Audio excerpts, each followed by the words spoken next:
आपकी अपनी विधानसभा क्षेत्र में अगर एक प्राइमरी पाठशाला बना हो तो मैं राजनीति से संन्यास ले लूंगा। पढ़ाई पर कोई बोलेगा नहीं, दवाई पर कोई बोलेगा नहीं, छात्र पर कोई बोलेगा नहीं, बेरोजगारी कोई बोलेगा नहीं। हमारे तमाम साथियों ने कहा कि बहुत बढ़िया हुआ मास्टरवा पढ़ावा नहीं आवत रहा है, तो कब मास्टरों की नौकरी चली गए, वो मास्टर बंद स्कूल दूसरे स्कूल चला गया। अरे मर गए तुम, तुम्हारा लड़का जो बीटीसी बीएड किए घूम रहा है, लेकिन जिन बच्चों की भर्ती होनी थी जो बीएड बीटीसी के घूम रहे हैं उनके बाप मर गए, मातारी मर गई, वो लड़का मर गए।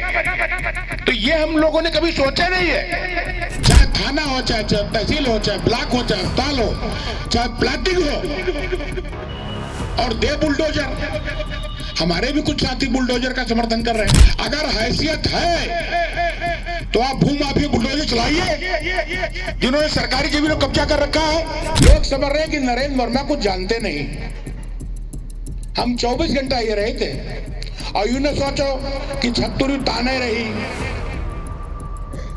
यूं छत्तुर कोई न कोई दिन गिरी जरूर।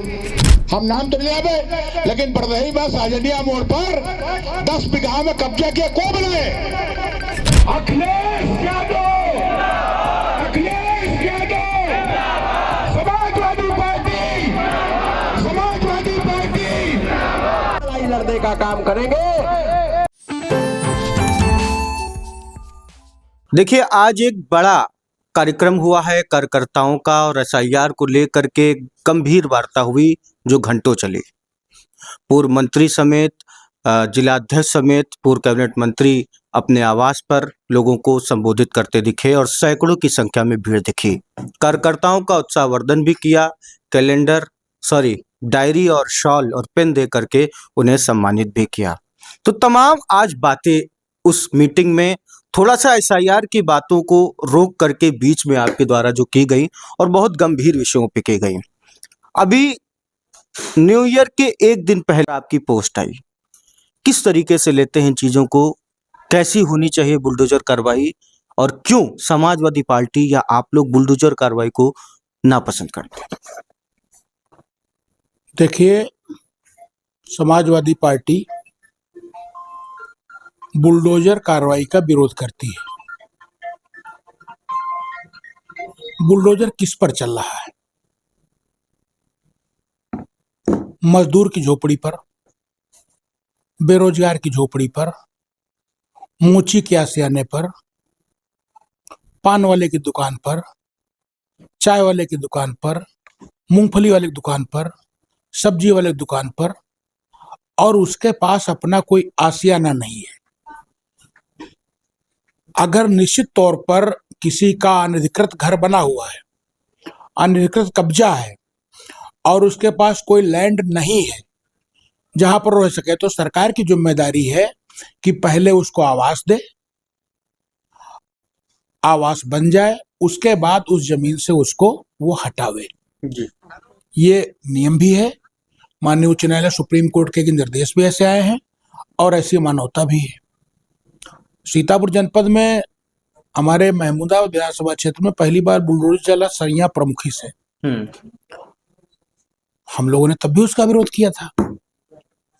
उसके बाद तो अनवरत चलता ही रहा है, कहीं गुड़ेचा, कहीं पैगंबरपुर में, कहीं ये नई बाजार दक्षिणी में, कहीं मियाँपुरवा में, कहीं बस अड्डे के पास, कहीं बरदही में।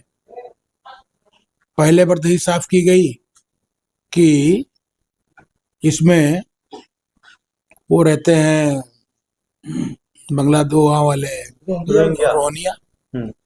आप सब लोग मीडिया से जुड़े, एक भी क्या रोहनिया निकला? नहीं निकला।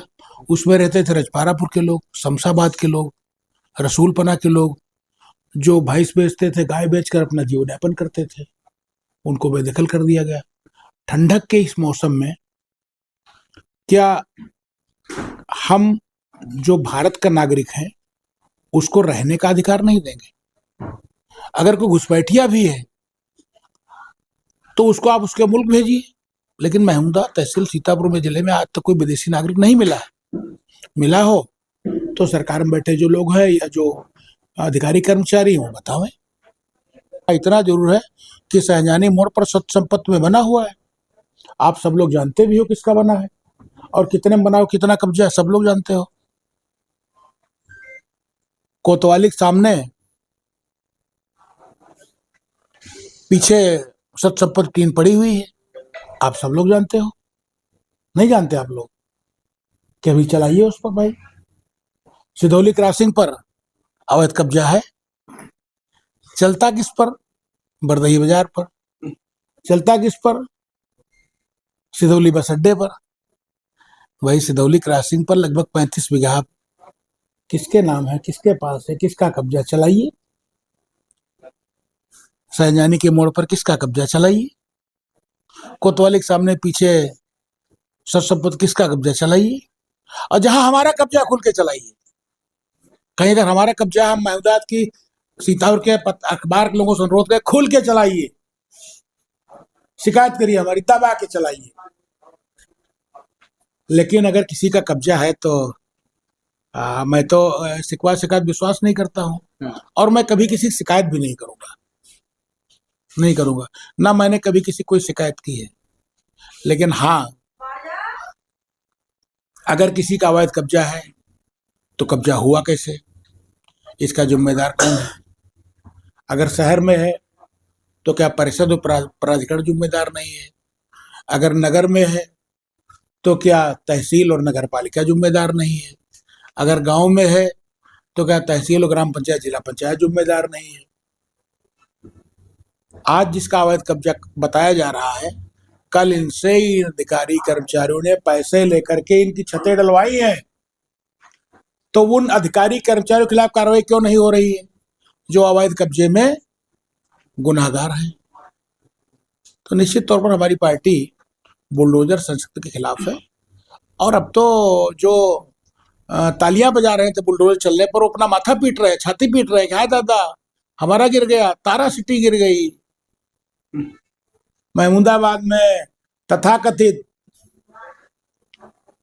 सत्ता पक्ष के नेता जिन्होंने हमसे बहुत कुछ प्राप्त किया था, आज हमारे मारे घूम रहे हैं, अपनी प्लाटिंग गिरवा रहे हैं, अपना पद छिनवा रहे हैं, अपना रुपया गंवा रहे हैं और ताली और थाली बजा रहे हैं। तहसील में सबसे पहले बीएलए की सूची जो लोग एसआईआर का काम कर रहे हैं उनको महमूदाबाद में समाजवादी पार्टी के लोगों ने दी। अन्य लोग सूची बाद में आए, कुछ लोग सूची अभी तक आई भी नहीं है।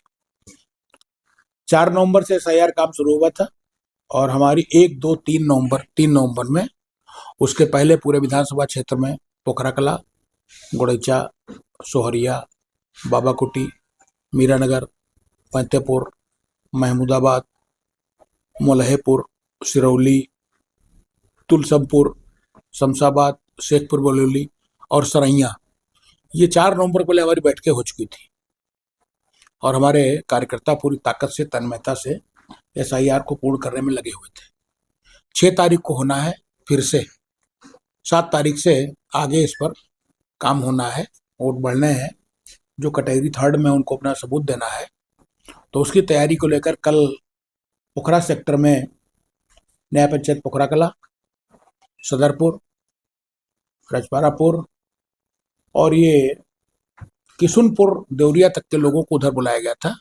उनकी ये एक तरीके से प्रशिक्षण शिविर था। आज महमूदाबाद के आसपास देहात को बुलाया गया है। कल दिन में 3 में महमूदाबाद नगर पालिका और फतेहपुर टाउन एरिया के BLA, sector in charge, sector in charge सहायक और जोनल, इन लोगों को भी बुलाया गया कल 3 बजे। लेकिन हमारे अन्य जो पार्टी के वरिष्ठ या कनिष्ठ पदाधिकारी हैं या साथी हैं या हमारे तमाम हजारों की तादाद में वर्कर्स हैं जो संगठन के नाम पर काम करते हैं, वो सब इस काम में जुटे हुए। बीएलए एक इकाई है, उस इकाई को सपोर्ट करने के लिए हमारे हर बूथ पर हमारा पार्टी की स्ट्रक्चर है, वो स्ट्रक्चर इस काम में लगा हुआ है। सभी कार्यकर्ताओं को आपने तहरी खिला दी, खुद खाई नहीं खाई? बिल्कुल खा के आए भी, तहरी खा। हाँ, तो हमने तो भैया नहीं खाया, लेकिन आपसे ज्यादा समय न लेते हुए अंतिम प्रश्न ये पूछेंगे कि क्या समस्या क्या आ रही है इस वक्त एसआईआर को लेकर के? समस्या क्या आ रही है? क्या अभी कुछ ऐसा है जो अभी सुधार की जरूरत है प्रोसेस में, या कोई मतदाता को या आपके बीएलए को किसी भी प्रकार की कोई टेक्निकल एरर मिल रही? अभी तक हमको कोई समस्या नहीं आ रही है, लेकिन दिल्ली की सत्ता की सरकार, प्रदेश की सरकार हर मामले को उलझाना चाहती है। आप अपनी, उन्होंने एक चीज बता दी, समस्या में पड़े रहो भाई। कभी टीवी पर बेरोजगारी पर डिबेट हो, कभी डॉलर पर डिबेट हो, कभी काले धन पर भी डिबेट हो, कभी महंगाई पर डिबेट हो, कभी किसान के धान और खाद पर डिबेट हो, कभी युवा पर डिबेट हो, कभी अस्पताल दवाई नहीं उस पर डिबेट हो। ये तो कुछ होता नहीं। मुद्दे को भटकाने के लिए एसआईआर 12 जगह हो रही है। आसाम में क्या प्रक्रिया है आप सर्च करिएगा, आसाम में दूसरी प्रक्रिया है। जो 11 स्टेटों में हो रही वो प्रक्रिया आसाम में नहीं है। आप सर्च करिएगा, आज देखिएगा और फिर उस पर एक फीचर फिल्म बनाइएगा। आसाम में दूसरी प्रक्रिया, आसाम में 2003 को नहीं उठाया गया है और बाकी जगह 2003 को उठाया गया है। तो केंद्रीय निर्वाचन आयोग जो है, निर्वाचन आयोग, आज हमें याद आ रही है पूर्व निर्वाचन आयुक्त सेशन की, वहां पर वो सब जो लोग बैठे हैं वो कहीं के इशारे पर चल रहे हैं। इंडिपेंडेंट निर्वाचन आयोग केंद्रीय निर्वाचन नहीं बचा। हम लोग सजग हैं, होशियार हैं कि बेईमानी नहीं करने पावे। और उत्तर प्रदेश में जो नागरिक, जो भारत का नागरिक है, जो वोटर है, उसका किसी को वोट न काट पावे। वोट किसी को दे, हमें इस पे कोई। तो फिलहाल आज का ये सम्मेलन था जिसमें पूर्व मंत्री रामपाल कश्यप और राजपाल कश्यप, माफ करिएगा, साथ ही साथ जो जिला अध्यक्ष थे और तमाम जो है यहाँ की लोकल बॉडीज के जो भी पदाधिकारीगण थे, पूर्व मंत्री थे, उत्कर्ष वर्मा थे, तमाम लोग यहाँ पर उपस्थित थे और बहुत ही भारी संख्या में यहाँ लोग उपस्थित थे।